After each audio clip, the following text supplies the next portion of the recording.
Nagbabalik ang News at 1. Kinumpirma ng Department of Foreign Affairs na walang Pilipinong kasama sa 36 na nasawi sa pambomba at pamamaril sa isang airport sa Istanbul, Turkey.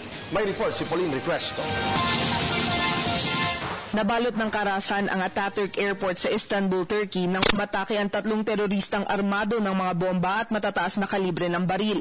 3 magkakasunod na pagsabog ang nangyari bandang alas 8:30 ng gabi o 1:30 ng madaling araw oras sa Pilipinas. Ayon sa mga otoridad, binaril ng isa sa mga suspect ang isang security personnel na nagbabantay sa labas ng airport para makapasok sa international terminal at saka nagpasabog ng bomba. Walang habas din umanong namaril ang mga suspect sa departures hall gamit ang automatic rifle. Inihayag ng isang Turkish official na pinaputukan pa ng mga pulis ang 2 sa mga suspect, subalit nagawa pa ng mga ito na pasabugin ang mga bomba kasama ang kanilang mga sarili.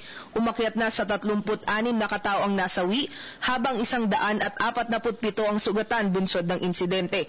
Karamihan sa mga nasawi ay Turkish nationals. Sa ngayon, wala pang grupo ang umaako sa insidente. Subalit suspetsyon ni Turkish Prime Minister Binali Yildirim na Islamic State ang may pakana ng pag-atake. Nanawagan naman si Turkish President Recep Tayyip Erdogan ng pagkakaisa sa pagitan ng mga bansa laban sa terorismo. Samantala, kinumpirma ng Department of Foreign Affairs na walang Pilipinong nasawi mula sa insidente. Ayon kay Foreign Affairs Secretary Rene Almendras, nakipag-ugnayan ang Embahada ng Pilipinas sa Turkey sa lahat ng mga Pilipino doon. Bukod dito, pinuntahan din umano ng mga opisyal ang mga ospital na pinagdalhan ng mga biktima.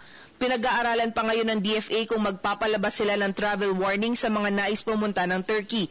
Nakikipag-ugnayan din umano ang Department of Labor and Employment o DOLE sa DFA at mga recruitment agencies para alamin kung may mga Pilipinong nadamay sa pag-atake. Ayon kay Labor Secretary Rosalinda Baldoz, nasa 467 OFWs ang nasa Turkey nitong 2015. Dagdag pa ni Baldoz na maaaring magpataw ang Philippine Overseas Employment Administration o POEA ng deployment ban sa Turkey depende sa banta sa seguridad sa naturang bansa. Para sa Telebisyon ng Bayan, Pauline Requesto.